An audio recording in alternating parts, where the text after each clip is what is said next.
to a critical mass of understanding. In every language, in every heritage, in every time, the longing question is the same. What is the meaning of life? Earlier that morning, I had noticed an open letter by Antoine Larice in a Paris newspaper. His wife, whom he described as the love of his life, was among the murdered. Larice addressed his letter to the terrorists, writing on behalf of himself and his 17-month-old son. "You will not have my hatred," Larice wrote. "This little boy will insult you by being happy and free." His words reminded me instantly of Viktor Frankl, the Austrian psychiatrist who endured 3 years in Nazi death camps, including Auschwitz. The love of his life was murdered in Bergen-Belsen. Frankl's landmark 1946 philosophical memoir was published in English under the title Man's Search for Meaning.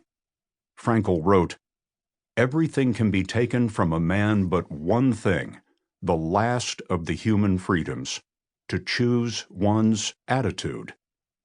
That is the truth that no century can change." That fall night in Paris was cool and damp.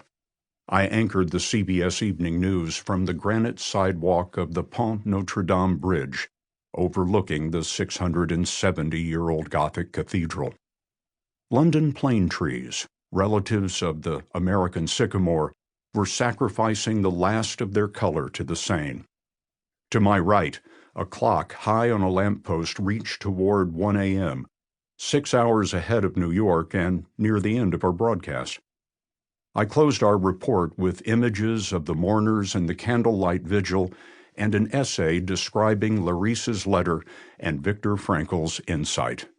The essay ended with this: "The search for an explanation leaves us with silence until we search inside. Don't ask the meaning of life. Life is asking, what's the meaning of you?" A year later, another night would fill many Americans with a similar sense of bewilderment.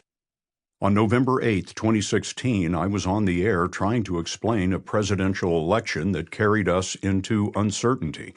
That's not a partisan shot. Both Hillary Clinton and Donald Trump were the most unpopular candidates ever to win their party's nomination.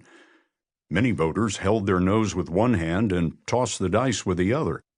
There was already more than enough anxiety before we learned there was a third campaign in the running, the Russian disinformation campaign designed to upend our democracy. On Inauguration Day, nearly 3 months later, America itself seemed unfamiliar as Donald J. Trump began his presidency with a speech that did not appeal to aspiration, but instead described American carnage. In his first years as president, he tore at the Constitution that he had sworn to preserve, protect, and defend. The American system of justice was a joke and a laughingstock in the president's estimation. Americans working in journalism were described by President Trump as the enemy of the American people. Imagine what citizens of Russia and China would give for independent, generally reliable information, and for courts that are among the most transparent and least corrupt in the world. Even Mr. Trump's supporters admitted that many of his attacks and aspirations were untethered to reality. Mr. Trump was the first presidential candidate to take advantage of the great paradox of the information age. Never in human history has more information been available to more people, but it's also true that never in history has more bad information been available to more people. What to believe? Whom to believe in?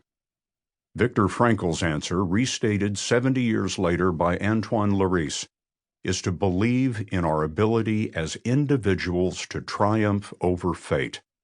As Larice put it in his open letter, "We are two, my son and I, but we are stronger than all the armies of the world." I have discovered that strength in extraordinary people that I have met while traveling in a world of inspiration. You'll meet them in each chapter of this book. Some are famous, most are